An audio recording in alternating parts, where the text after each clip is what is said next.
Okay, here we are. Holes cut in the roof has already been done since I had that old RV one in here.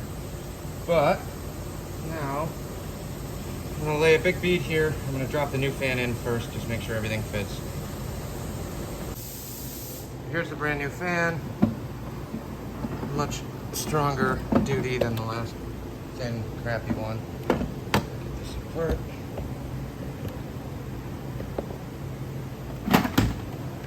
Here's the top section that's going to drop in from the roof.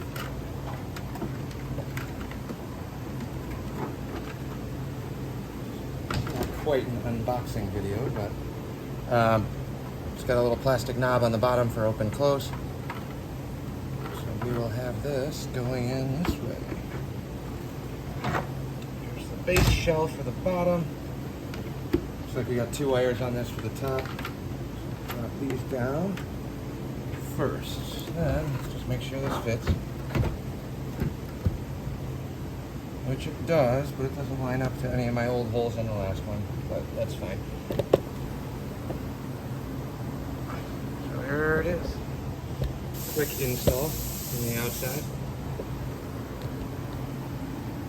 Let me caulk this, drop it down, put some new screws in, and then start working on the inside.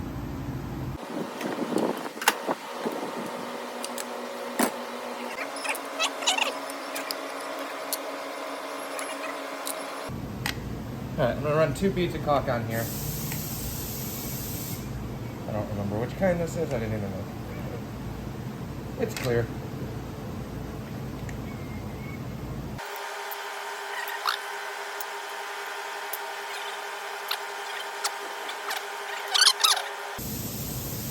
Alright, 2 fat beads of caulk. Which way is this open again?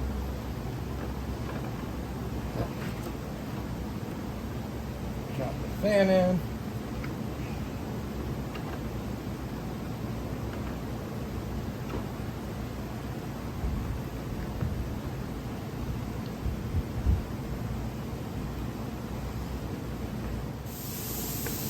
Since I did the inside, I'm going to do 1 bead on the outside of this along the seam, just filling a big gap. All the way around. Before I tighten the screws down, it's going to push out a little bit more, but this will just be 1 extra barrier.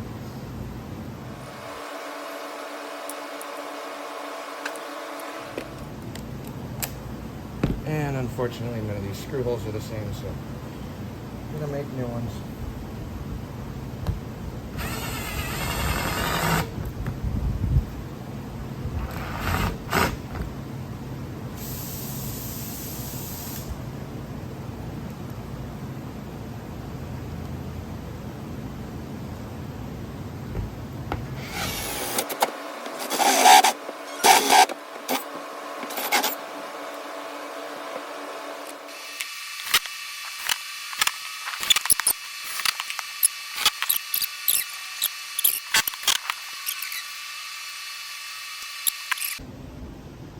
Okay, the old fan is out.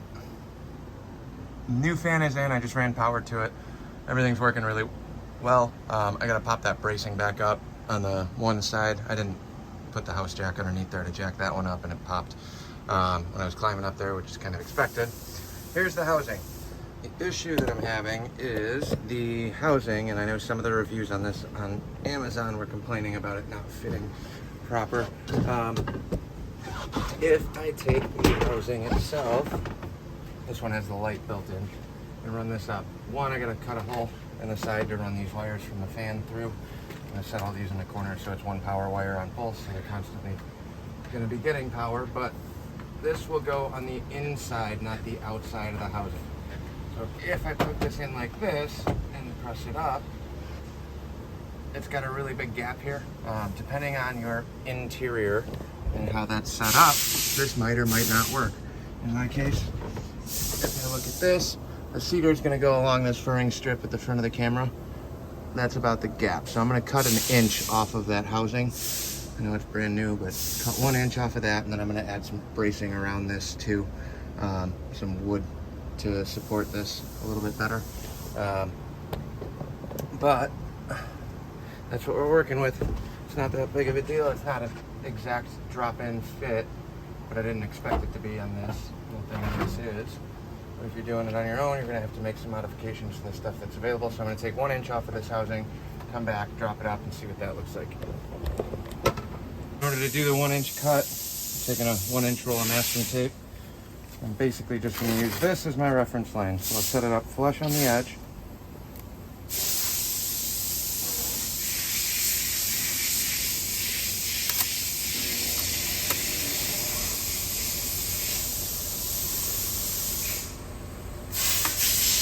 Like that.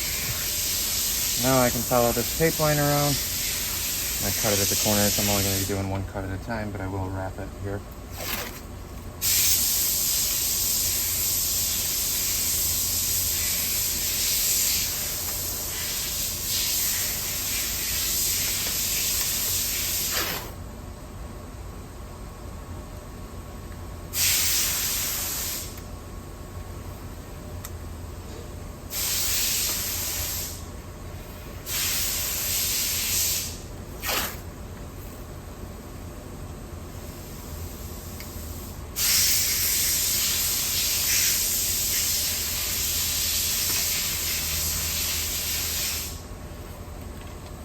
There's my 1 inch line, so now I get this cut and we'll be back. Alright, so I cut 1 inch off of the tray. Now it's got my greasy fingerprints all over it, so we'll have to clean that up. But, got it up and mounted. I got a 1x1, or 2x2 rather, sitting here. This is going to get screwed in up top to fill this little gap on the plate. There's a little bit of a gap at the very top, but the sheet metal screws up top are going to screw into this wood, and then we're going to do the cedar underneath, which should get us pretty close on filling this and getting it to fit proper. So that's where we're at. I just got to run to the store. This is my last little strip of wood, so I need 1 more of these, and then we'll put that in. YouTube, I forgot to hit record when I was putting in the rest of the fan, but here's the cedar planking that we're putting in. I got this notch for the original light. I didn't want to cover that up. We do have the new fan that has a super bright light to it, but having this one accessible on the headlight switch, I wanted to keep that, so I'll do some sort of framing around that at some point. But basically what I did was, I think the last video that I actually recorded, there was a section of 2x2 square that I framed around the fan. I basically built a box around the fan housing and screwed the outside fan into the wood directly through the roof, since it's going through the roof anyway. Now it's got something to anchor into really nice. Then I kind of flush mounted everything else around with the cedar shiplap. So we have most of the roof done right now. I'm going to do a piece of pine to transition here and a piece of pine over on that side, just so it's kind of matched. And then essentially I redid the furring strips and went long ways in the van, anchored those into the roof, and then basically I'm using whatever furring strip stuff or sections of it to keep an angle across, almost like a ladder design, to make sure that all of these are tight. We took this on a test ride the other day. This is obviously floating still. I haven't bridged that, so this was rattling like crazy. The rest of them are anchored in pretty well, but it seems to be working out. It's going to be a lot nicer. The sound deadener definitely made a huge difference. I strongly recommend doing that. But as we progress, I'm hoping to have this finished up later on today. So, well, van's just about done. I just got to trim down these excess panels. I was cutting them in between. It was a little short there, but that's fine. I'm going to put 1 piece of trim basically along the face of this to kind of cover up the wood to the fur transition. But other than that, cedar paneling roof is done. Definitely not 100% perfect, but that's okay. It's got its hits and misses. Neither is the roof. The roof is crooked, the bracing's crooked, everything's broken. The only other thing I gotta get back to doing now is the light wire I dangled through the front of the side panel, so I'm gonna run that along the floor and then up to the fuse box that's behind the bed. We're gonna move these mirrors higher up again to compensate, since I had to drop all those down to make the roof transition fit. And then I got a bunch of extra boards, but I am gonna do 1 more half board on all of these because the slider door side is definitely not squared up even. but I also need a little bit more clearance than I do on the other side for the slider door. So that's where we're at. A roof update. We'll keep you posted as we keep chugging along on this, but like I said, zip down the ends of this, cut it down on that transition piece, and then I'm going to do one trim section straight across here to kind of transition to the fir and the cedar. And then same thing here, if I can do this with cedar boards, if I got enough of it and it cuts okay, then we're going to try that. If not, I'm going to do like one piece of pine as a transition here on the corners.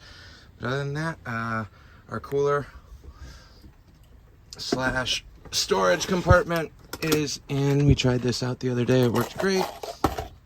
I still need to get one latch here just to tie this down so it doesn't rattle around, but the cooler fits in there. There's a good amount of storage. You have access to all the power. Works great. And that's pretty much it. Just some cleanup and some paint, perhaps. You'll find out. Take it easy.